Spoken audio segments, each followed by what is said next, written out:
ഇന്ന് നമ്മൾ കേരളത്തിൽ കമ്മ്യൂണിസ്റ്റ് പാർട്ടി ഓഫ് ഇന്ത്യ മാർക്സിസ്റ്റിൻ്റെ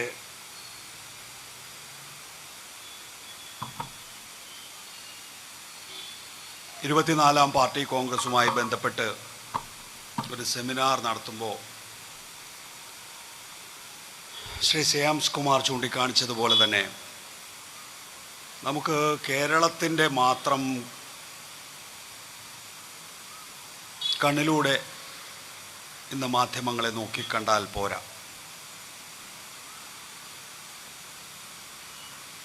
അധിക സമയമില്ല, കൂടുതൽ ആളുകൾ സംസാരിക്കാനുള്ളത് കൊണ്ടും കൂടുതൽ സംസാരിക്കാൻ എപ്പോഴും ഒരു താല്പര്യമുള്ള ആൾ എന്നുള്ള നിലയിൽ ഞാൻ എന്നെ സ്വയം നിയന്ത്രിക്കേണ്ടതുണ്ട്. ശ്രേയാംസ് കുമാറും ഇവിടെ ചൂണ്ടിക്കാണിച്ചത് രാജ്യത്തുണ്ടാകുന്ന മാറ്റങ്ങളാണ്. നമുക്കറിയാം 1991 ഉദാരവൽക്കരണത്തിന് ശേഷം കോർപ്പറേറ്റുകൾ മാധ്യമങ്ങൾ ഏറ്റെടുക്കുന്ന നിലയുണ്ടായിട്ടുണ്ട്. പക്ഷെ അപ്പോഴും മാധ്യമങ്ങളെ സംബന്ധിച്ചിടത്തോളം, അല്ലെങ്കിൽ മാധ്യമങ്ങളുടെ എഡിറ്റോറിയലുകളെ സംബന്ധിച്ചിടത്തോളം നമ്മുടെ രാജ്യത്ത് അവർക്ക് ഒരു സ്വയം ഭരണാധികാരം ഉണ്ടായിരുന്നു. കോർപ്പറേറ്റുകൾ കേന്ദ്ര സർക്കാരുമായി വിലപേശുന്നതിനാണ് മാധ്യമങ്ങളെ ഉപയോഗിച്ചതെങ്കിൽ കൂടി മാധ്യമങ്ങൾ ഒരു പരിധിവരെ സ്വയം ഭരണാവകാശം നിലനിർത്തി. പക്ഷേ ഇപ്പോൾ ശ്രീ ശ്രേയാംസ് കുമാർ ചൂണ്ടിക്കാണിച്ച മാറ്റങ്ങൾ ഉണ്ടായിട്ടുള്ളത് 2014 മുതൽ 2024 വരെയുള്ള കാലഘട്ടത്തിലാണ്. 2021 തന്നെ കണക്കനുസരിച്ച് 72 ടെലിവിഷൻ ചാനലുകൾ അംബാനിയുടെ കയ്യിലുണ്ട്. 1,20,000 മാധ്യമങ്ങൾ ആകെയുണ്ട്. 22,000 വർത്തമാന പത്രങ്ങളുണ്ട്.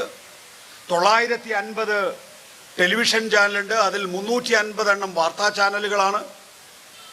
ഇവയിൽ 72 ടെലിവിഷൻ ചാനലുകൾ അംബാനിയുടെ കയ്യിലെത്തി നിൽക്കുന്നു എന്ന് പറയുമ്പോൾ ഇപ്പോൾ അത് 96 എന്നാണ് ശ്രേയാംസ് തിരുത്തുന്നത്. അതായത് ഞാൻ പറഞ്ഞല്ലോ 21 കണക്കാണ് 72 എന്ന് പറയുന്നത്, ഇപ്പോൾ അത് 96 ആയിരിക്കുന്നു എന്നുള്ളതാണ്. 60% സ്ട്രീമിങ്ങും റിലയൻസിൻ്റെ കയ്യിലാണ്. 2.32 ട്രില്യനാണ് ഇന്ത്യയുടെ മാധ്യമ സ്ഥാപനങ്ങളുടെ ആകെ മൂല്യമെങ്കിൽ മഹാഭൂരിപക്ഷവും കൈയാളുന്നതും അംബാനിയാണ് എന്ന് നമുക്കറിയാം. അംബാനി മാത്രമല്ല, അതോടൊപ്പം അദാനിയും ഇപ്പോൾ വളരെ വേഗത്തിൽ അംബാനിയോടൊപ്പം എത്തിക്കഴിഞ്ഞിരിക്കുന്നു. NDTVയുടെയും ദ ക്വിൻറ്റിൻ്റെയും ഒക്കെ ഹോസ്റ്റൈൽ ടേക്ക് ഓവറിലൂടെ നമുക്കത് ഈ സമീപ മാസങ്ങളിൽ തന്നെ കാണാൻ സാധിച്ചിട്ടുള്ളതുമാണ്. രാജ്യത്ത് ശ്രേയാംസ് ചൂണ്ടിക്കാണിച്ചതുപോലെ തന്നെ ബഹുസ്വരത ഉണ്ടായിരുന്നു. ഒരു എല്ലാ വിഭാഗം ആളുകളെയും പ്രതിനിധീകരിക്കുന്ന ഒരു മാധ്യമ ആവാസ വ്യവസ്ഥ ഉണ്ടായിരുന്നു. ശരിയാണ്, അപഭ്രംശങ്ങൾ ഉണ്ടായിട്ടുണ്ട്. അടിയന്തരാവസ്ഥ കാലഘട്ടത്തിൽ ഓരോ മാധ്യമങ്ങൾ സ്വീകരിച്ചിട്ടുള്ള നിലപാടുകളെ കുറിച്ചൊക്കെ നമ്മളിന്ന് പാഠപുസ്തകങ്ങൾ പോലെ പഠിക്കുന്നുണ്ട്. പക്ഷെ ആ അപഭ്രംശങ്ങളിൽ നിന്നും യഥാർത്ഥത്തിൽ തിരിച്ചറിവുണ്ടാവുകയും ആ തിരിച്ചറിവിൻ്റെ അനുഭവങ്ങളിലൂടെ മാധ്യമങ്ങൾ പുതിയ പാഠങ്ങൾ ഉൾക്കൊള്ളുകയും മുന്നോട്ട് പോവുകയും ചെയ്തിരുന്നു എങ്കിൽ 2014 മുതൽ 2024 വരെയുള്ള കാലഘട്ടം വ്യത്യസ്തമാണ്. ഇപ്പോൾ നമ്മൾ പോസ്റ്റ് ട്രൂത്ത് എന്ന ഒരു കാലഘട്ടത്തെക്കുറിച്ച് സംസാരിക്കുന്നുണ്ട്. ഇത് ഇന്ത്യയുടെ മാത്രം സാഹചര്യമല്ല. ഒരു ഘട്ടത്തിൽ റൂപ്പർട്ട് മർഡോക്ക് എന്ന് പറയുന്ന മാധ്യമ മുതലാളിയെ കുറിച്ചാണ് നമ്മൾ സംസാരിച്ചിരുന്നതെങ്കിൽ ഇപ്പോൾ നമ്മൾ സംസാരിക്കുന്നത് ഇലോൺ മസ്കിനെ കുറിച്ചാണ്. ഇലോൺ മസ്ക് 2021 ട്വിറ്റർ ഏറ്റെടുത്തിട്ടുള്ളത് $44 ബില്യൺ 4,400 കോടി. ഇന്ത്യൻ റുപ്പിയിലേക്ക് കൺവേർട്ട് ചെയ്താൽ 3,74,000 കോടി. 3,74,000 കോടി രൂപ യഥാർത്ഥത്തിൽ ട്വിറ്ററിന്റെ മൂല്യമല്ല, അധികരിച്ച മൂല്യമാണ്. അങ്ങനെ അധികരിച്ച മൂല്യത്തിന് ട്വിറ്റർ ഏറ്റെടുത്ത് എക്സ് എന്ന് മൊഴിമാറ്റം ചെയ്ത ആ പ്രക്രിയക്ക് അമേരിക്കയിൽ സെക്യൂരിറ്റി എക്സ്ചേഞ്ച് കമ്മീഷൻ കേസ് എടുത്തിട്ടുണ്ട്. ഇപ്പോഴും ആ കേസ് മുന്നോട്ട് പോയിക്കൊണ്ടിരിക്കുകയാണ്. എന്തിനാ ഇലോൺ മസ്ക് ടെസ്ല നടത്തുന്ന അല്ലെങ്കിൽ സ്പേസ് എക്സ് നടത്തുന്ന ഇലോൺ മസ്കിനെ സംബന്ധിച്ചിടത്തോളം ഒരു എക്സ് എന്ന് പറയുന്ന മൈക്രോ ബ്ലോഗർ സാധാരണഗതിയിൽ ആവശ്യമില്ല. അദ്ദേഹത്തിന്റെ ബിസിനസ്സിനെ പുഷ്ടിപ്പെടുത്താനാണെങ്കിൽ ഒരു സാഹചര്യത്തിലും ഇലോൺ മസ്കിനെ സംബന്ധിച്ചിടത്തോളം എക്സ് ആവശ്യമില്ല എന്ന് നമുക്കറിയാം. പക്ഷെ എക്സ് ഏറ്റെടുക്കുന്നത് എന്തിനാണ് എന്ന് നമുക്കിപ്പോ 2024-25 കാലഘട്ടത്തിൽ നിൽക്കുമ്പോൾ വളരെ കൃത്യമായി ഈ റിട്രോസ്പെക്റ്റീവ് എഫക്റ്റിൽ ചിന്തിക്കുമ്പോൾ ബോധ്യമാവുകയാണ്. അദ്ദേഹത്തെ സംബന്ധിച്ചിടത്തോളം സ്പേസ് എക്സിലോ ടെക്സ്റ്റൈലോ മാത്രമായി അദ്ദേഹത്തിന്റെ താല്പര്യം അവസാനിക്കുന്നില്ല. ലോകരാഷ്ട്രങ്ങളിൽ ഇടപെടണം എന്നുള്ള കൃത്യമായ ബോധ്യത്തിന്റെ അടിസ്ഥാനത്തിലാണ് 3,74,000 കോടി രൂപയ്ക്ക് ഇലോൺ മസ്ക് ട്വിറ്റർ ഏറ്റെടുത്ത് തന്റെ സ്ഥാപനമാക്കി എക്സ് ആക്കി മാറ്റിയിട്ടുള്ളത്. 80% അവിടെയുണ്ട് വ്യത്യാസം. നോക്കിപ്പോ NDTV നമ്മൾ ദക്ഷിണേന്ത്യയിൽ കാണുന്ന ഒരു ടെലിവിഷൻ ചാനലായിരുന്നു. ഇന്നിപ്പോ NDTV ആരെങ്കിലും കാണുന്നുണ്ടോ എന്ന് എനിക്കറിയില്ല. ഏതായാലും ഞാൻ എൻ്റെ ഒരു വാർത്താ ശേഖരണത്തിന് വേണ്ടി NDTV കാണാറില്ല. അത് അദാനി ഏറ്റെടുത്തതോടുകൂടി നേരത്തെ ഷേംസ് ചൂണ്ടിക്കാണിച്ചതുപോലെ വൈവിധ്യമുള്ള ഒരു വാർത്താ സംസ്കാരത്തിൽ നിന്ന് ഒരു ഏകശിലാമാനകമായ വാർത്താ സംസ്കാരത്തിലേക്ക് പോകുന്നു എന്നുള്ള നിലയിലേക്കാണ്. അപ്പൊ നമ്മൾ ടൈംസ് നൗ കാണുന്നതും റിപ്പബ്ലിക് TV കാണുന്നതും ഇപ്പോ NDTV കാണുന്നതും ഒരുപോലെ ആകുമ്പോൾ നമ്മൾ NDTVയും ഉപേക്ഷിക്കുന്നു എന്നുള്ള നില വന്നിരിക്കുന്നു എന്നുള്ളതാണ്. സമാനമായ വിധത്തിൽ ഇപ്പോ അമേരിക്കയിലെ അല്ലെങ്കിൽ നമ്മുടെ ലോകമാകമാനം വിന്യസിച്ച് കിടക്കുന്ന മൈക്രോ ബ്ലോഗറായിട്ടുള്ള എക്സ് ഏറ്റെടുത്ത ഉടൻ തന്നെ 80% മൂല്യം എക്സിന്റെ നോക്കൂ. 3,74,000 കോടി രൂപയിൽ നിന്ന് 80% മൂല്യം ആ സ്ഥാപനം ഏറ്റെടുക്കുന്ന മുറയ്ക്ക് ചോർന്നു പോവുകയാണെങ്കിൽ എന്തായിരിക്കണം ആ പറയുന്ന മാധ്യമ മുതലാളിക്ക് സാധാരണഗതിയിൽ സംഭവിക്കേണ്ടത്?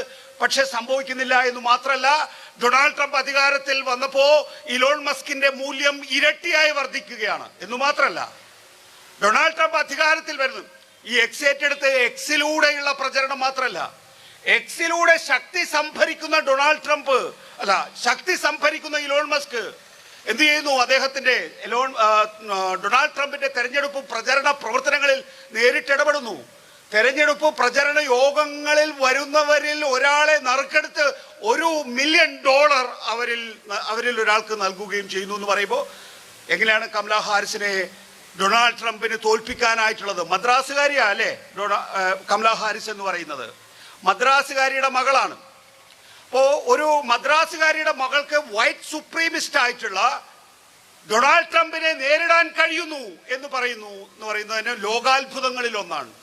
ഒരു ഘട്ടത്തിൽ നമുക്കറിയാം അമേരിക്കൻ പ്രസിഡന്റ് തെരഞ്ഞെടുപ്പ് എന്ന് പറയുന്നത് ഈ ടെലിവിഷൻ ഷോയിലൂടെയാണ് സാധാരണഗതിയിൽ പുരോഗമിക്കാറുള്ളത്.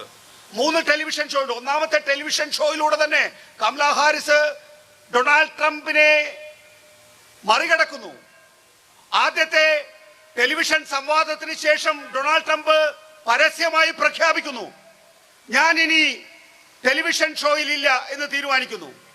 നോക്കൂ, ഒരു ഘട്ടത്തില് 3-4 പോയിന്റ് മാത്രം മുന്നിൽ നിന്നിരുന്ന ഡൊണാൾഡ് ട്രംപിനെ സംബന്ധിച്ചിടത്തോളം, വീണ്ടും കമലാ ഹാരിസിനെ സംബന്ധിച്ചിടത്തോളം പിന്നീട് ഈ പറയുന്ന ടെലിവിഷൻ സംവാദത്തിൽ നിന്ന് ഡൊണാൾഡ് ട്രംപ് പിൻവാങ്ങി കഴിഞ്ഞപ്പോഴേക്കും വീണ്ടും അദ്ദേഹത്തിന്റെ പരാജയം ഏതാണ്ട് ഉറപ്പായി മാറിക്കഴിഞ്ഞിരിക്കുകയായിരുന്നു.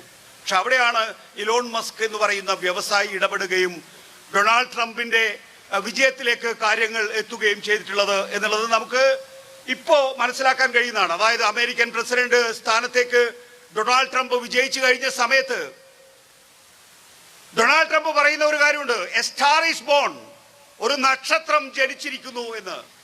അപ്പൊ നോക്കൂ, ലോകമാകമാനം ഒന്നാം ഘട്ടത്തിൽ മാധ്യമ സ്ഥാപനങ്ങൾ ഏറ്റെടുത്തുകൊണ്ട്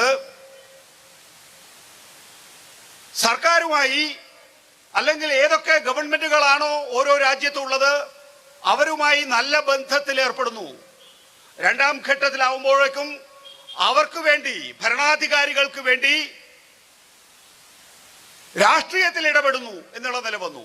നേരത്തെ ശ്രേയംസ് തന്നെ ചൂണ്ടിക്കാണിച്ചു, ദേശീയ തലത്തിൽ ഈ പറയുന്ന കോർപ്പറേറ്റുകൾ എങ്ങനെയാണ് അവരുടെ സ്വാധീനം വിപുലപ്പെടുത്തുന്നത് എന്നുള്ളത്.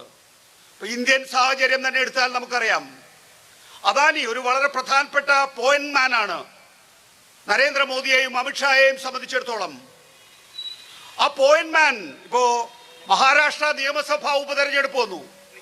മഹാരാഷ്ട്ര നിയമസഭാ ഉപതെരഞ്ഞെടുപ്പ് വരുന്ന ഘട്ടത്തിൽ ദ ന്യൂസ് മിനിറ്റ് എന്ന പ്ലാറ്റ്ഫോമിന് ഓൺലൈൻ ചാനലിന് നൽകിയിട്ടുള്ള അഭിമുഖത്തിൽ അജിത് പവാർ പറയുകയാണ്, ഉദ്ധവ് ഠാക്കറെ മഹാരാഷ്ട്ര മുഖ്യമന്ത്രിയായിരുന്ന ഘട്ടത്തിൽ ഉദ്ധവ് ഠാക്കറെ താഴെ ഇറക്കുന്നതിന് വേണ്ടി ഡൽഹിയിൽ അദാനിയുടെ വീട്ടിൽ, അദാനി ആരാ? രാഷ്ട്രീയക്കാരനൊന്നുമല്ല, അദാനി ഒരു കോർപ്പറേറ്റ് മാത്രമാണ്. അദാനിയുടെ വീട്ടില് അദാനിയുടെ സാന്നിധ്യത്തിൽ അമിത്ഷാ അടക്കം പങ്കെടുത്തിട്ടുള്ള ചർച്ചകൾ നടന്നു എന്നാണ്. അതിനകത്ത് പങ്കെടുത്ത അജിത് പവാർ അതാണ് പ്രഖ്യാപിക്കുന്നത്. എന്ന് വെച്ചാൽ ഒന്നാം ഘട്ടത്തിൽ ഈ പറയുന്ന കോർപ്പറേറ്റുകള്, മാധ്യമ സ്ഥാപനങ്ങള് ഏറ്റെടുക്കുകയും അല്ലെങ്കിൽ പുതുതായി വാങ്ങുകയും ചെയ്ത് തങ്ങളുടെ ശക്തി സംഭരിച്ച് ഭരണാധികാരികളുമായി വിലപേശിയിട്ടുണ്ട് എങ്കിൽ രണ്ടാം ഘട്ടത്തിലായപ്പോഴേക്കും ഈ വിലപേശി നിന്ന കോർപ്പറേറ്റുകൾ അല്ലെങ്കിൽ മുതലാളിമാര് രാഷ്ട്രീയത്തിൽ തങ്ങൾക്ക് ഏതു ഭരണാധികാരിയാണോ അധികാരത്തിൽ ഇരിക്കേണ്ടത് ആ ഭരണാധികാരികൾക്ക് വേണ്ടി രാഷ്ട്രീയത്തിൽ ഇടപെടുന്ന സാഹചര്യം ഉണ്ടായി എന്നുള്ളതാണ്. മൂന്നാം ഘട്ടത്തിലാവുമ്പോൾ ഭരണം നേരിട്ട് കൈയാളുന്നു എന്നുള്ളതാണ്. നേരത്തെ ഞാൻ പറഞ്ഞു ഇലോൺ മസ്കിന്റെ കാര്യം. ഇലോൺ മസ്ക് ഇന്ന് ഭരണപരിഷ്കാര സമിതിയുടെ അധ്യക്ഷനായി തുടരുകയാണ്. അമേരിക്ക ഫസ്റ്റ് എന്ന ഡൊണാൾഡ് ട്രംപിന്റെ ഏറ്റവും പ്രധാനപ്പെട്ട പ്രൊജക്ട് കൈകാര്യം ചെയ്യുന്നത് ഇപ്പോൾ ഇലോൺ മസ്ക് ആണ്. അത് മാത്രമല്ല, അമേരിക്കൻ പ്രസിഡന്റ് തെരഞ്ഞെടുപ്പ് കഴിഞ്ഞ ഉടനെ തന്നെ അദ്ദേഹം ജർമ്മനിയിലെ തീവ്ര വലതുപക്ഷ കക്ഷിയെ ഇപ്പോ ഏറ്റെടുത്തു കഴിഞ്ഞിരിക്കുന്നു. ബ്രിട്ടനിലെ ലേബർ പാർട്ടിയുടെ സർക്കാരിനെ താഴെ ഇറക്കുന്നതിന് വേണ്ടിയിട്ടുള്ള ശ്രമം തുടങ്ങിക്കഴിഞ്ഞിരിക്കുന്നു. Nazi salute. അമേരിക്കൻ പ്രസിഡന്റ് തെരഞ്ഞെടുപ്പിലെ ഡൊണാൾഡ് ട്രംപിന്റെ ഇനോഗ്രേഷന് ശേഷം ഇലോൺ മസ്ക് എന്ന് പറയുന്ന ഡൊണാൾഡ് ട്രംപിന്റെ ഏറ്റവും അടുത്ത സഹയാത്രികൻ നാസി സല്യൂട്ട് നൽകിയിട്ടാണ് ഇപ്പോ ലോകത്തിന് മുന്നിൽ തന്റെ രാഷ്ട്രീയം വെളിവാക്കിയിരിക്കുന്നത്. അതിപ്പോ ലോകമാകമാനം ചർച്ച ചെയ്യപ്പെടുന്ന വിഷയമാണ്. സമാനമായ വിധത്തിൽ തന്നെയാണ്. നോക്കൂ, ഇതൊന്നും ഒറ്റപ്പെട്ട ആശയമല്ല എന്നുള്ളതാണ്. അമേരിക്കയിൽ പോലും യൂറോപ്യൻ ദേശീയവാദത്തിന്റെ നാസിസവും ഫാസിസവും ഒക്കെ ഇപ്പോ പുനരുജ്ജീവിക്കുന്നു. അത് യൂറോപ്പിൽ മാത്രമല്ല, ഇപ്പൊ ജർമ്മനിയിൽ തന്നെ തീവ്ര വലതുപക്ഷ കക്ഷികൾ, നാസികൾക്ക് ശേഷം ഇതാദ്യമായിട്ടാണ് തീവ്ര വലതുപക്ഷ കക്ഷികൾ ഇപ്പൊ അവിടെ തെരഞ്ഞെടുപ്പിൽ വിജയിക്കുന്നത്. ആ വിജയിക്കുന്ന കക്ഷികൾക്ക് കൂടുതൽ സമ്പത്തും കൂടുതൽ പ്രചരണ മാർഗങ്ങളും നൽകുന്ന ഇലോൺ മസ്ക്, അവരെ എൻഡോഴ്സ് ചെയ്യുന്ന ഇലോൺ മസ്ക് താൻ അമേരിക്കയിൽ സൃഷ്ടിച്ചിരിക്കുന്നത് തീവ്ര വലതുപക്ഷ ഭരണമാണ് എന്ന് ഓരോ ഘട്ടത്തിലും പറഞ്ഞുകൊണ്ടിരിക്കുന്നു. എന്ന് മാത്രമല്ല, ലോകത്തിന്റെ പല ഭാഗങ്ങളില് ഇത്തരത്തിലുള്ള വലതുപക്ഷ ഫാഷിസ്റ്റ് നാസിസ്റ്റ് സർക്കാരുകളെ സൃഷ്ടിക്കുകയും ചെയ്യുന്നു. ഒരു മടിയുമില്ലല്ലോ ഇന്നത്തെ ലോകത്ത് അമേരിക്കൻ പ്രസിഡന്റിന് ഞങ്ങൾ പനാമയെ വാങ്ങാൻ പോവുകയാണ്, ഞങ്ങൾ കാനഡയെ ഏറ്റെടുക്കാൻ പോവുകയാണ്, 51ാമത്തെ സ്റ്റേറ്റായി സംസ്ഥാനമായി കാനഡയെ ഏറ്റെടുക്കാൻ പോവുകയാണ് എന്നൊക്കെ പറയാൻ. നോക്കൂ, നമ്മുടെ നാട്ടിലും സമാനമായ സ്ഥിതിവിശേഷം തന്നെയാണ്. ഞാനിപ്പോ പെട്ടെന്ന് ഡൊണാൾഡ് ട്രംപിലേക്ക് പോകാനുള്ള കാരണം എന്ന് പറയുന്നത്, ഡൊണാൾഡ് ട്രംപ് നമ്മുടെ മുന്നിൽ പരസ്യമായി പച്ചക്ക് ഈ കാര്യങ്ങൾ പറഞ്ഞു തരുന്നുണ്ട് എന്നുള്ളത് കൊണ്ടാണ്. നമ്മുടെ നാട്ടിലും ഷേംസ് കുമാർ നേരത്തെ ചൂണ്ടിക്കാണിച്ചതുപോലെ കാര്യങ്ങൾ പച്ചക്ക് തന്നെയാണ്. 90-ലധികം ടെലിവിഷൻ ചാനലുകളെ റിലയൻസിന്, അംബാനിക്ക് ഏറ്റെടുക്കാൻ കഴിയുന്നു. അദാനിക്ക് ഏതാണ്ട് അത്രയോളം ചാനലിലേക്ക് എത്താൻ ഇനി ഏതാനും ദിവസങ്ങളോ മാസങ്ങളോ മാത്രം കാത്തുനിന്നാൽ മതി.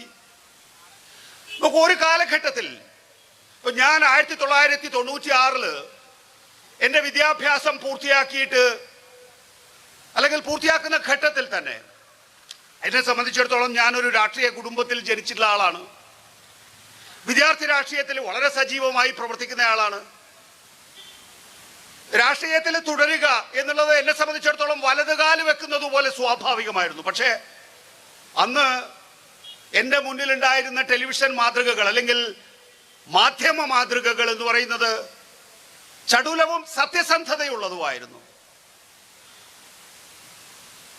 രാഷ്ട്രീയത്തിൽ ഇരുന്നു കൊണ്ട് രാഷ്ട്രീയത്തിൽ ഇടപെടാൻ കഴിയുന്നതിനേക്കാൾ മാധ്യമങ്ങളിൽ നിന്നുകൊണ്ട് രാഷ്ട്രീയത്തിൽ ഇടപെടാൻ കഴിയുമെന്ന് വിശ്വസിച്ചിട്ടുള്ള ഒരു വിദ്യാർത്ഥികളിൽ ഒരാളാണ് ഞാൻ. നെഞ്ചിൽ ചേർത്ത് പിടിച്ച് പറയുന്ന സത്യങ്ങളാണ് മുദ്രാവാക്യം വിളിക്കുന്നതിനേക്കാൾ വലിയ വിപ്ലവം എന്ന് വിശ്വസിച്ചിട്ടുള്ള ഒരു വിദ്യാർത്ഥി കൂടിയാണ്.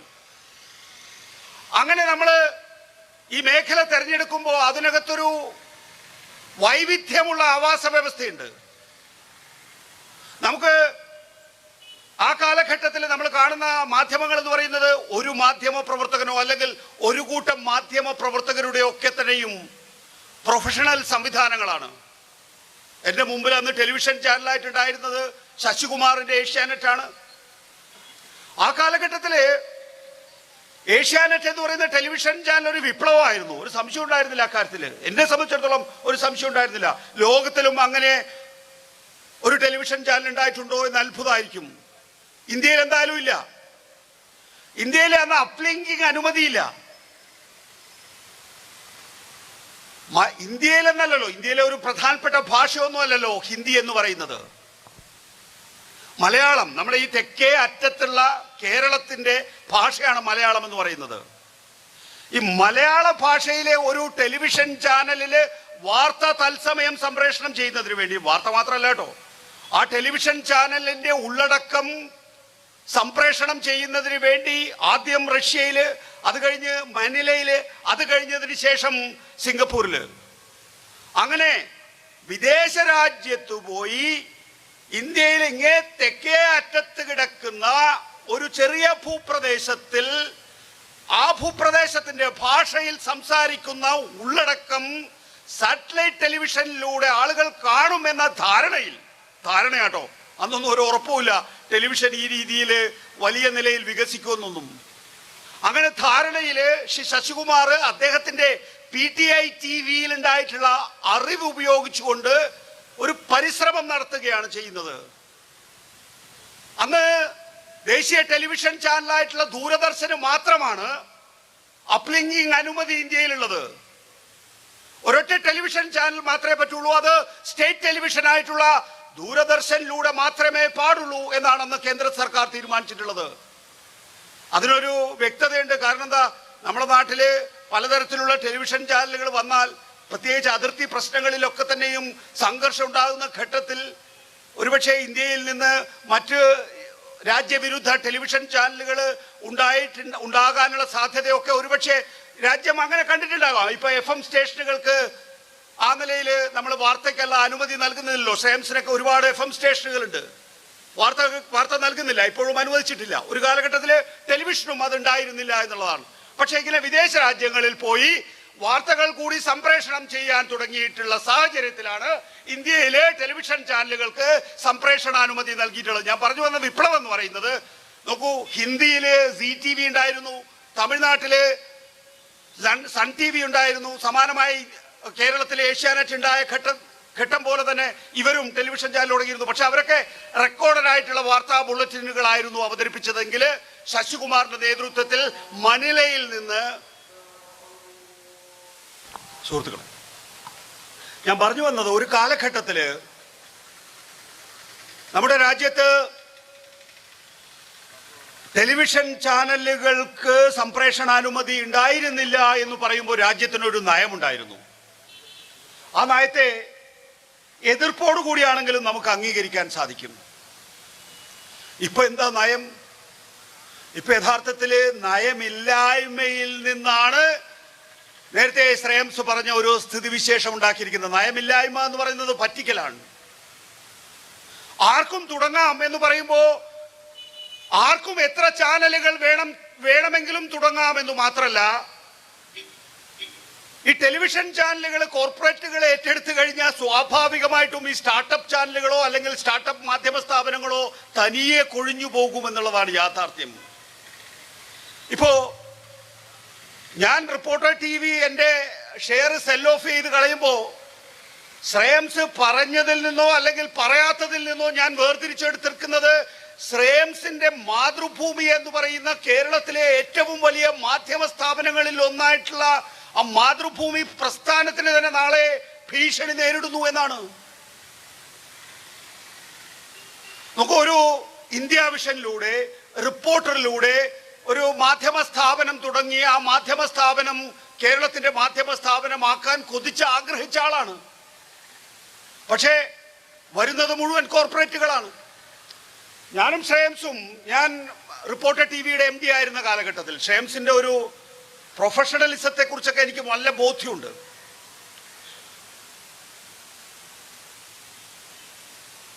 നമുക്കറിയാം ഇന്ത്യയിൽ വലിയ വിശദാംശങ്ങളുള്ളതാണ്. അതുകൊണ്ടാണ് ഞാൻ പെട്ടെന്ന് മനസ്സിലത് വേണോ വേണ്ടിയോ എന്നൊക്കെ ആലോചിക്കുന്നത്.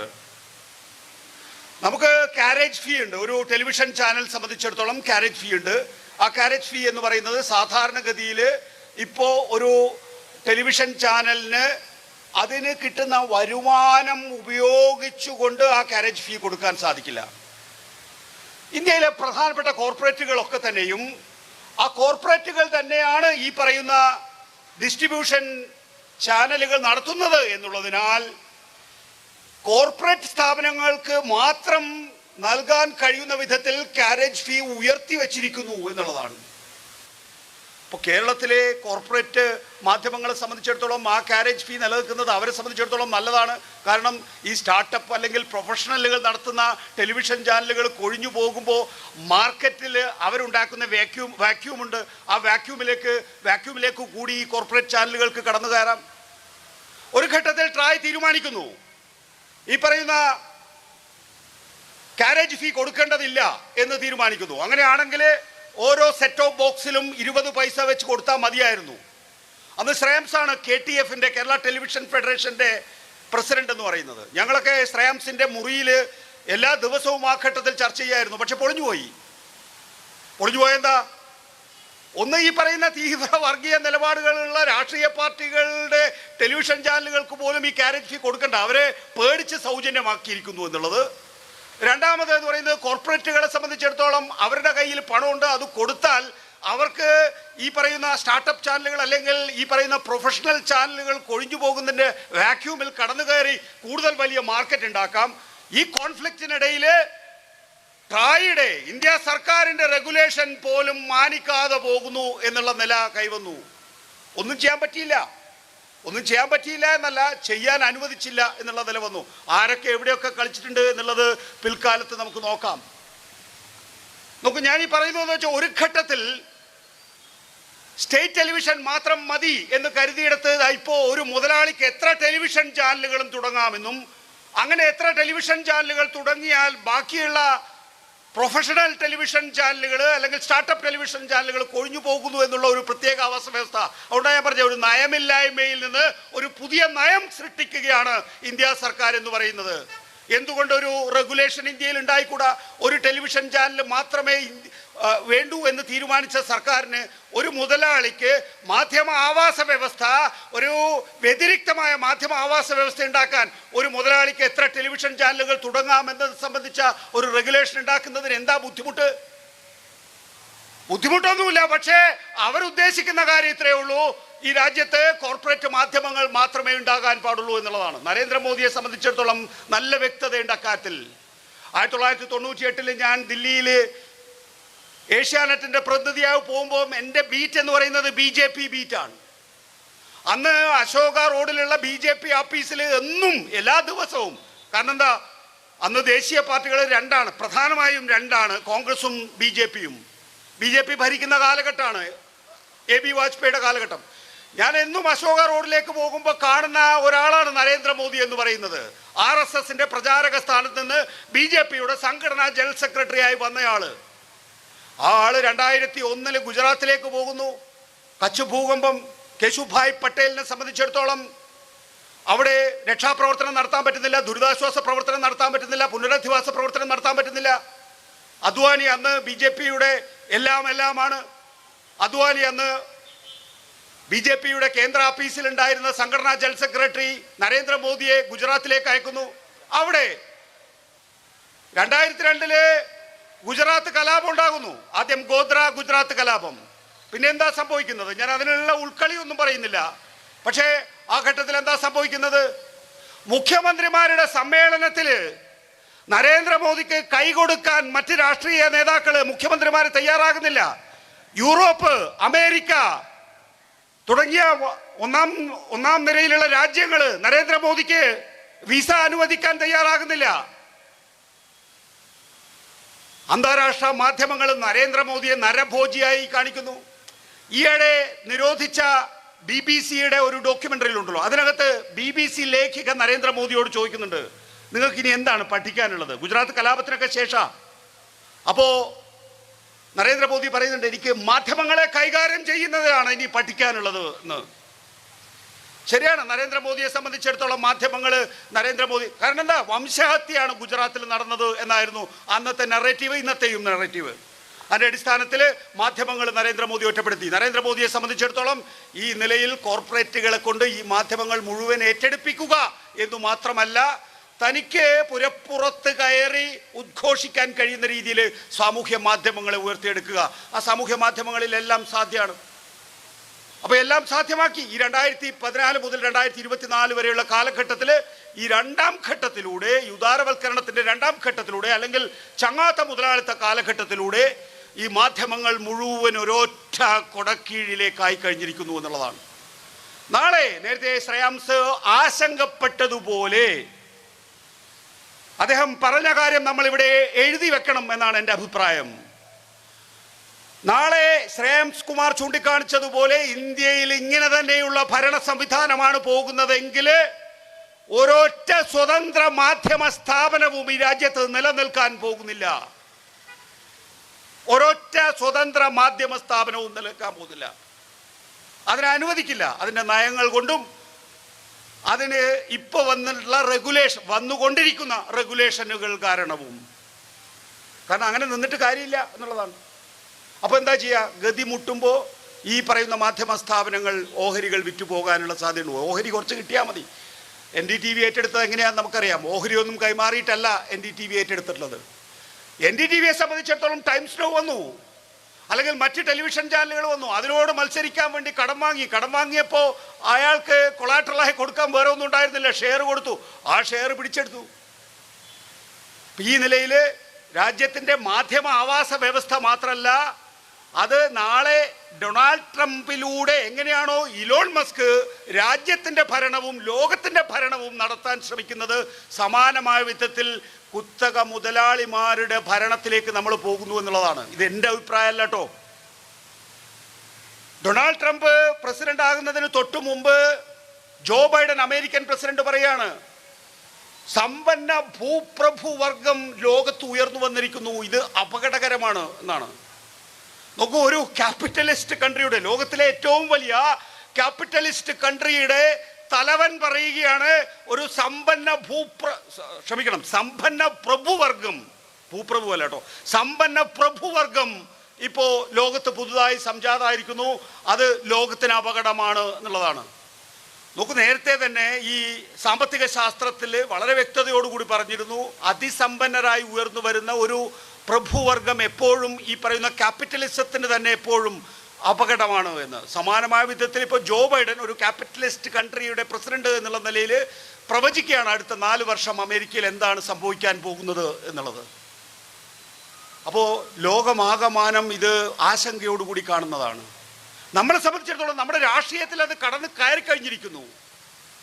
നമുക്കറിയാം, ഇപ്പോൾ ഇലോൺ മസ്ക് നാസി സല്യൂട്ട് കാണിക്കുന്നു എന്ന് പറയുമ്പോൾ, ഈ നാസി സല്യൂട്ട് നമ്മൾ വാക്കുകളിലൂടെ നമ്മുടെ ഇന്ത്യയിൽ പല ഘട്ടങ്ങളിലും കണ്ടിട്ടുണ്ട്. BS Moonje, doctor Hedgewar, MS Golwalkar, VD Savarkar, ഇവരൊക്കെ തന്നെയും നാസികളുമായി നേരിട്ട് ചർച്ചകൾ നടത്തുകയോ അവരുടെ പുസ്തകങ്ങൾ ബ്യൂറോ ഓഫ് നേഷൻഹുഡിൽ വളരെ വ്യക്തമായിട്ട് എങ്ങനെയാണ് നാസി സ്വാധീനം നമ്മുടെ രാജ്യത്ത് നമ്മുടെ പ്രസ്ഥാനത്തിൽ ഉണ്ടാകേണ്ടത് എന്ന് സംബന്ധിച്ച് സവർക്കർ കൃത്യമായി എഴുതിയിട്ടുണ്ട്.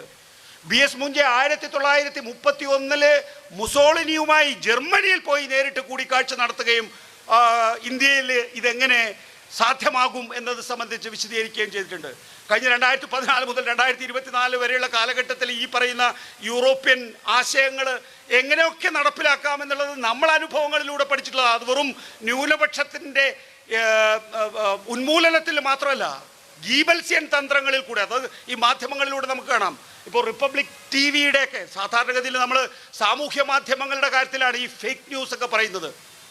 റിപ്പബ്ലിക് TVയുടെ, അതായത് ഇന്ത്യയിലെ ഇന്നത്തെ TRP റേറ്റിംഗിൻ്റെ അടിസ്ഥാനത്തിൽ നമ്പർ 1 ആയിട്ടുള്ള ഇന്ത്യൻ ഇംഗ്ലീഷ് ചാനൽ, ആ ഇന്ത്യൻ ഇംഗ്ലീഷ് ചാനലിൻ്റെ ഹിന്ദി പതിപ്പിൽ വരുന്നത് ഡൊണാൾഡ് ട്രംപ് മഹാകുംഭമേളയിൽ വന്ന് മുങ്ങിക്കുളിച്ചു എന്നാണ്.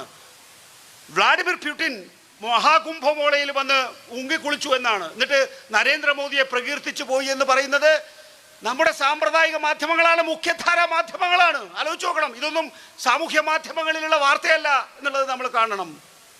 ആ നിലയിലേക്ക് എത്തിയിരിക്കുന്നു. എന്ത് വിഡ്ഢിത്തം പറഞ്ഞാലും ആളുകൾ വിശ്വസിക്കും എന്നുള്ള നില കൈവന്നിരിക്കുന്നു. അതിനെ മറികടക്കാൻ കഴിയാത്ത ഒരു സാഹചര്യം ഇന്ത്യയിൽ തങ്ങൾ സൃഷ്ടിച്ചിട്ടുണ്ട് എന്നുള്ള ഉറപ്പാണ് ഇവരെ സംബന്ധിച്ചിടത്തോളം.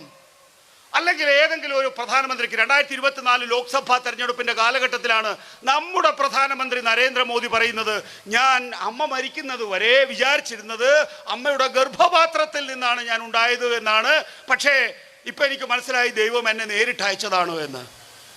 ഒരു പ്രധാനമന്ത്രിയാണ് നമ്മുടെ രാജ്യത്തോട് സംസാരിക്കുന്ന ഘട്ടത്തിൽ ഇങ്ങനെ പറഞ്ഞത് ഒരു ടെലിവിഷൻ സംവാദത്തിൽ.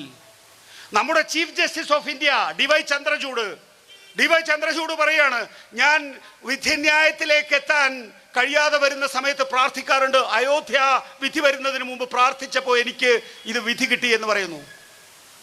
സാധാരണഗതിയിൽ നമുക്കറിയാം ഒരു ജഡ്ജിനെ സംബന്ധിച്ചിടത്തോളം ജുഡീഷ്യൽ റീസണിങ്ങിനപ്പുറത്ത് ഒരു വിധിന്യായം ഉണ്ടാവുകയാണ് ചെയ്യുന്നത്. ഇതിപ്പോ ഡിവൈ ചന്ദ്രചൂഡിനെ സംബന്ധിച്ചിടത്തോളം വിധിന്യായം പടച്ചതമ്പുരാൻ പറഞ്ഞു തന്നു, പിന്നെ ഇനിയിപ്പോൾ ജുഡീഷ്യൽ റീസണിങ് അദ്ദേഹത്തിന് കോട്ടിട്ട് എഴുതുക മാത്രമേ വേണ്ടൂ എന്നുള്ള അവസ്ഥയാണ്. നമ്മുടെ സുരേഷ് ഗോപി പറയുകയാണ് മായക്കാഴ്ചയാണ്, സ്വന്തം സംസ്ഥാന പ്രസിഡന്റ് കെ സുരേന്ദ്രൻ പറഞ്ഞ കാര്യങ്ങൾ മായക്കാഴ്ചയാണ് എന്ന്. അപ്പം ആ നിലയിലുള്ള ഒരു ലോകം സൃഷ്ടിക്കാൻ ഈ പറയുന്ന പ്രത്യയശാസ്ത്രത്തിന് സാധിച്ചിരിക്കുന്നു. അത് ന്യൂനപക്ഷത്തിൻ്റെ ഉന്മൂലനത്തിലൂടെ മാത്രമല്ല, ഈ പറയുന്ന ഗീബൽസ്യൻ തന്ത്രങ്ങളിലൂടെ മാത്രമല്ല, ഒരു പുതിയ സാഹചര്യം കെട്ടിപ്പടുത്തിരിക്കുന്നു എന്നുള്ളതാണ്. അതൊക്കെ എപ്പോഴാണ് സാധ്യമാകുന്നത്? പുരോഗമന ശക്തികൾ ഊർജം പകരുന്നതിൽ പരാജയപ്പെട്ടാൽ യാഥാസ്ഥിതിക ചിന്തകൾ അതിൽ നുഴഞ്ഞു കയറുക സ്വാഭാവികമാണ് എന്ന് ആനന്ദ് ഈയിടെ ഒരു ലേഖനത്തിൽ പറയുകയുണ്ടായി.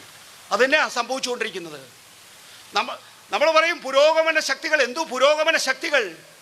പുരോഗമന ശക്തികൾ മരവിച്ച് നിൽക്കുകയാണ്. കാരണം സമൂഹ മാധ്യമങ്ങളിലൊക്കെ തന്നെയും അല്ലെങ്കിൽ ഈ പറയുന്ന മുഖ്യധാര മാധ്യമങ്ങളിലൊക്കെ തന്നെയും ഈ പറയുന്ന കോർപ്പറേറ്റിലൂടെ കൃത്യമായ രീതിയിൽ ആശയം പ്രചരിപ്പിക്കാൻ സാധിക്കുന്ന വിധത്തിൽ മനുഷ്യ വിഭവശേഷിയും സമ്പത്തും കേന്ദ്രീകരിച്ച് നിൽക്കുകയാണ്. അതിനെ മറികടക്കാൻ ഈ പുരോഗമന ശക്തികൾക്ക് കഴിയുന്നില്ല. അപ്പോൾ യാഥാസ്ഥിതിക ചിന്ത വളരെ വേഗത്തിൽ കയറി വരുന്നു എന്നുള്ളതാണ്. നമ്മുടെ നാട്ടിലിപ്പോൾ നാലമ്പല യാത്രകളുടെയൊക്കെ കാലഘട്ടമാണ്. നാലമ്പല യാത്രയിലൊന്നും കുഴപ്പമില്ല. നാലമ്പല യാത്ര കഴിഞ്ഞാൽ ഒരു വാട്സാപ്പ് ഗ്രൂപ്പ് ഉണ്ടാവും. ആ വാട്സാപ്പ് ഗ്രൂപ്പിലൂടെ ഉണ്ടാകാൻ പോകുന്ന ദുരന്തം എന്താണ് എന്ന് അറിയണമെങ്കിൽ നമ്മുടെ പെണ്ണുങ്ങൾ എന്താണ് വീട്ടിൽ സംസാരിക്കുന്നത് എന്നത് ഒരു ചെവി കൊണ്ട് ശ്രദ്ധിച്ചാൽ മാത്രം മതി എന്നുള്ളതാണ്. ഞാൻ ദീർഘിപ്പിക്കുന്നില്ല. നമ്മുടെ ഡോക്ടർ സരിൻ ഇവിടെയുണ്ട്, പാലക്കാട് നിന്ന് വന്നിട്ടുള്ളതാണ്. സരിൻ്റെ തെരഞ്ഞെടുപ്പിൽ ഞാൻ പ്രവർത്തിച്ചിട്ടുള്ളതാണ്. സരിൻ്റെ തെരഞ്ഞെടുപ്പിൽ അവിടെയും നഗ്നമായിട്ടുള്ള വർഗീയതയാണ്. ഒന്ന് RSSന്റെ ഒരു വിഭാഗം ഇപ്പുറത്ത് ചേർന്നിരിക്കുന്നു UDFന്റെ മഹാമുന്നണിയിൽ. അതോടൊപ്പം ഈ ജമാഅത്തെ ഇസ്ലാമി SDPI ഇതിൻ്റെയൊക്കെ ചേർന്നിട്ടുള്ള ഒരു കൂട്ടായ്മ യഥാർത്ഥത്തിൽ സരിനെതിരെ മത്സരിച്ചിട്ടുള്ളത്. എന്നിട്ട് പോലും 2021 840 വോട്ടുകൾ നേടാൻ സരിന് സാധിച്ചു. കഴിഞ്ഞ ലോക്സഭാ തെരഞ്ഞെടുപ്പിനേക്കാളും 2500 വോട്ട് നേടാൻ സരിന് സാധിച്ചു എന്നുള്ളത് സരിൻ്റെ സ്ഥാനാർത്ഥിത്വത്തിൻ്റെ മികവാണ് എന്ന കാര്യത്തിൽ എനിക്കൊരു സംശയവുമില്ല. അത്രയും സാധിച്ചു. കാരണം 2021 എന്ന് പറയുന്നത് 99 സീറ്റ് ഇടതുപക്ഷ ജനാധിപത്യ മുന്നണിക്ക് കിട്ടിയ വർഷമാണ്. 99 എന്ന് പറഞ്ഞു കഴിഞ്ഞാൽ നമ്മുടെ നാട്ടിൽ ചില മേഖലകൾ ചില കക്ഷികൾക്ക് വേണ്ടി കൃത്യമായി അവർ എത്രയോ കാലമായി അവർ പ്രതീക്ഷിക്കുന്ന സീറ്റുകളാണല്ലോ, അല്ലെങ്കിൽ അവർ സംവരണം പോലെ ഏറ്റെടുത്തിട്ടുള്ള സീറ്റുകളാണല്ലോ.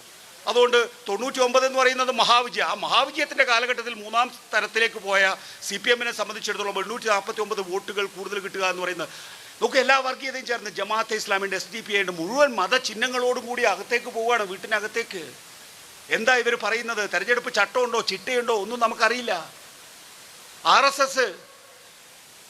RSSന്റെ ഒരു ഭാഗം മുഴുവൻ വോട്ട് വാങ്ങുകയാണ് ചെയ്യുന്നത്. RSSന്റെ വോട്ട് വാങ്ങുകയാണ് ചെയ്യുന്നത്. ഇതൊക്കെ സാധ്യമാണ് എന്നുള്ളതാണ് ഇന്നത്തെ രാഷ്ട്രീയത്തിൽ. അതിന് ആവശ്യമായ വിധത്തിൽ യഥാർത്ഥത്തിൽ അവിടെയാണ് ഞാൻ ശ്രേയംസിനോട് അല്പം വിയോജിക്കുന്നത്. കേരളത്തിലും കടന്നു കയറിയിരിക്കുന്നു എന്നുള്ളതാണ്. ഏഷ്യാനെറ്റ് ന്യൂസ് എന്ന് പറയുന്ന ടെലിവിഷൻ ചാനൽ ഏറ്റെടുത്തിരിക്കുന്നത് ഒരു BJPക്കാരനാണ്. നമ്മുടെ നാട്ടിൽ ഈ കട വിൽക്കാന്ന് വെച്ചാൽ ഒരു ഗൾഫുകാരനല്ലേ വന്നെടുക്കുക. പക്ഷേ ഒരു ടെലിവിഷൻ ചാനൽ വിൽക്കാൻ വെച്ചാൽ ഒരു BJPക്കാരനാണ് വന്ന് ഏറ്റെടുക്കുന്നത്. ഏറ്റവും എന്ന് വെച്ചാൽ BJPയുടെ കേരളത്തിലെ പോയിന്റ് മാൻ ആണ് വന്നെടുക്കുന്നത് എന്നുള്ളതാണ്. മലയാള മനോരമ K മാത്യുവിൻ്റെ 8ാമത്തെ മോതിരത്തിൽ വളരെ വ്യക്തമായി പറഞ്ഞിട്ടുണ്ട് കമ്മ്യൂണിസ്റ്റുകൾ എങ്ങനെയാണ് എതിർക്കപ്പെടേണ്ടത്, ഉന്മൂലനം ചെയ്യപ്പെടേണ്ടത്. ഇത്തരം മാധ്യമങ്ങളുള്ള കാലഘട്ടത്തിൽ ശ്രേയംസിനോടുള്ള അഭ്യർത്ഥന എന്ന് പറയുന്നത്, അല്ലെങ്കിൽ കേരളത്തിലെ സോഷ്യലിസ്റ്റ് പ്രസ്ഥാനങ്ങളോടുള്ള അഭ്യർത്ഥന എന്ന് പറയുന്നത്, ഇടതുപക്ഷം ആണ് ശരിപക്ഷം എന്നുള്ള ഒരു ബോധ്യം നമുക്കെല്ലാവർക്കും ഉണ്ട്. പക്ഷെ ആ ബോധ്യം നമ്മുടെ മാധ്യമങ്ങളിൽ കൂടി ഉണ്ടാകണം എന്നുള്ളതാണ്. അതിന് ശ്രേയംസിന് ഞാൻ കഴിഞ്ഞ ദിവസം ശ്രേംസിനോട് കഴിഞ്ഞ ദിവസം ഒരു കല്യാണത്തിനുണ്ട്. നോക്കൂ, പരാതികളും അഭിപ്രായ വ്യത്യാസങ്ങളൊക്കെ ഉണ്ടാകാം. അഭിപ്രായ വ്യത്യാസങ്ങളാണല്ലോ നമ്മളെയൊക്കെ മുന്നോട്ട് നയിക്കുന്നത്. ശ്രേംസിനെ സംബന്ധിച്ചിടത്തോളം അഭിപ്രായ വ്യത്യാസങ്ങൾ ഉണ്ടാകാം. പക്ഷേ ശ്രേംസിനെ സംബന്ധിച്ചിടത്തോളം ശ്രേംസ് മുന്നോട്ട് വയ്ക്കുന്ന കാഴ്ചപ്പാട് എന്ന് പറയുന്നത് സോഷ്യലിസ്റ്റ് കാഴ്ചപ്പാടാണ്. ഇന്ത്യയിൽ എത്ര ധാരകൾ ഉണ്ടായിട്ടുണ്ട് നമുക്കറിയാം. സ്വാതന്ത്ര്യപൂർവ്വ കാലഘട്ടത്തിൽ അന്ന് ഒരു സ്പെഷ്യൽ പർപ്പസ് വെഹിക്കിൾ എന്നുള്ള നിലയിൽ കോൺഗ്രസ് ഉണ്ടായിരുന്നു. പിന്നീട് കർഷക പ്രസ്ഥാനങ്ങളിലൂടെ കമ്മ്യൂണിസ്റ്റ് പ്രസ്ഥാനം, ഇടത് പ്രസ്ഥാനങ്ങളുടെ സോഷ്യലിസ്റ്റ് പ്രസ്ഥാനങ്ങൾ, അതോടൊപ്പം 2-3 ആശയ സംഹിതകളിൽ പ്രധാനപ്പെട്ടതായിരുന്നു. ഒരു ഘട്ടത്തിൽ സോഷ്യലിസ്റ്റുകൾ ഇന്ത്യ ഭരിച്ചു എന്നുള്ളത് നമ്മൾ കണ്ടതാണ്. ഇന്നും കമ്മ്യൂണിസ്റ്റുകൾക്ക് അധികാരത്തിലെത്താൻ കഴിഞ്ഞിട്ടില്ല. ആ ആശയ സംഹിതയിൽ അടിയുറച്ച് വിശ്വസിക്കുന്ന ശ്രേംസിനെ സംബന്ധിച്ചിടത്തോളം സാധ്യമാണ്. കാരണം ആ രാഷ്ട്രീയമാണ് അദ്ദേഹം മുന്നോട്ട് വെക്കുന്നത് എന്നുള്ളത് കൊണ്ട്.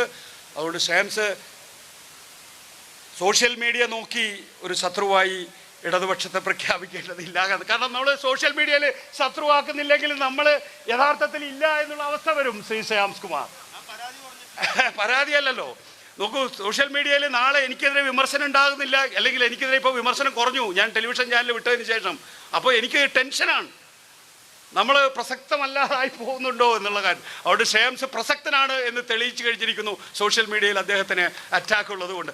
ശ്രേംസ് നമ്മൾ എന്തായാലും ഇടതുപക്ഷത്തോടൊപ്പം ഉണ്ടാവും എന്നുള്ള കാര്യത്തിൽ എനിക്കൊരു തർക്കവുമില്ല. കാരണം ശ്രേംസിനെ സംബന്ധിച്ചിടത്തോളം ശ്രേംസ് മാത്രമല്ലല്ലോ, ശ്രേംസ് വിഭാവനം ചെയ്യുന്ന രാഷ്ട്രീയം ഇടതുപക്ഷത്താണ് എന്നുള്ളത് കൊണ്ട് ശ്രേംസിൻ്റെ രാഷ്ട്രീയമല്ല നമ്മുടെ വിഷയം. ഇവിടെ ചൂണ്ടിക്കാണിച്ചതുപോലെ തന്നെ CPM-ൻ്റെ 24-ാം പാർട്ടി കോൺഗ്രസിനെ സംബന്ധിച്ചിടത്തോളം നമുക്കറിയാം, 23-ാം പാർട്ടി കോൺഗ്രസ് നാനാർ അക്കാദമിയിൽ ചേരുമ്പോൾ ആം ആദ്മി പാർട്ടി മുന്നോട്ട് വെച്ച ഒരു ആശയമുണ്ട്.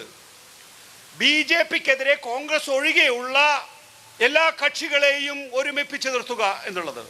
അന്ന് നാനാർ അക്കാദമിയിൽ ചേർന്ന 23-ാം പാർട്ടി കോൺഗ്രസ്, സാവ് പി കരുണാകരനുണ്ട്, ഞാനത് പറയാൻ പാടില്ല എങ്കിലും പറയാം, മുതിർന്ന കേന്ദ്ര കമ്മിറ്റി അംഗം എന്ന് മാത്രമല്ല, കഴിഞ്ഞ ലോക്സഭയിലെ CPM-ൻ്റെ നേതാവാണ് അദ്ദേഹം. എങ്കിലും ഞാനാണിപ്പോൾ പ്രസംഗിക്കുന്നത് എനിക്ക് പറയാലോ. നോക്കൂ, ആ ഘട്ടത്തിലാണ് സീതാറാം യെച്ചൂരിയുടെ നേതൃത്വത്തിൽ ഖണ്ഡിതമായി CPM-ൻ്റെ 23-ാം പാർട്ടി കോൺഗ്രസ് പറഞ്ഞത്, കോൺഗ്രസ് എന്നല്ല BJP-ക്കെതിരായിട്ടുള്ള എല്ലാ വോട്ടുകളെയും യോജിപ്പിച്ചാൽ മാത്രമാണ് ഇന്ത്യയിൽ ഒരു ജനാധിപത്യ മതേതര സർക്കാർ ഉണ്ടാവുക എന്നുള്ളത്. ആ രാഷ്ട്രീയമാണ് യഥാർത്ഥത്തിൽ 2024 കോൺഗ്രസ് ഒന്നുകൂടി ആത്മാർത്ഥത കാണിച്ചില്ല. മധ്യപ്രദേശ്, രാജസ്ഥാൻ, ഛത്തീസ്ഗഡ് തെരഞ്ഞെടുപ്പൊക്കെ ഓർമ്മയുണ്ടല്ലോ. ആ ഘട്ടത്തിൽ 5 മാസം വേസ്റ്റ് ചെയ്തില്ലായിരുന്നെങ്കിൽ നിതീഷ് കുമാർ പോവില്ലായിരുന്നു, RLD പോകില്ലായിരുന്നു, ഉത്തർപ്രദേശിലെ RLD പോകില്ലായിരുന്നു. ശ്രേംസിൻ്റെ സോഷ്യലിസ്റ്റ് വിഭാഗത്തിൽപ്പെടുന്നതാണ്. പശ്ചിമ ഉത്തർപ്രദേശിൽ വലിയ റോളുള്ളവരായിരുന്നു. ആ ആത്മാർത്ഥത കാണിക്കാൻ കോൺഗ്രസ് കൂട്ടാക്കാത്തത് കൊണ്ടാണ് 303-ൽ നിന്ന് 240-ലേക്ക് അടിച്ചത്. പക്ഷേ നമുക്കിനിയും സാധ്യതകളുണ്ട്. അതായത് ഈ പറയുന്ന സെക്യുലർ ബ്ലോക്കിന് ഇനിയും സാധ്യതയുണ്ട്, ഇന്ത്യ ബ്ലോക്കിന് ഇനിയും സാധ്യതകളുണ്ട്. ആ സാധ്യതകൾക്ക് പുതിയ ദിശാബോധം നൽകാൻ വേണ്ടി 24-ാം പാർട്ടി കോൺഗ്രസിന് കഴിയട്ടെ. അതിൻ്റെ ഭാഗമായി നടക്കുന്ന ഈ സെമിനാറിൽ പങ്കാളികളാകാൻ വേണ്ടി ഇവിടെ എത്തിയിട്ടുള്ള CPIM-ൻ്റെ കുടുംബാംഗങ്ങൾ, CPM-ൻ്റെ ബന്ധുക്കൾ, സുഹൃത്തുക്കൾ എല്ലാവരെയും അഭിവാദ്യം ചെയ്തുകൊണ്ട് ഞാൻ എൻ്റെ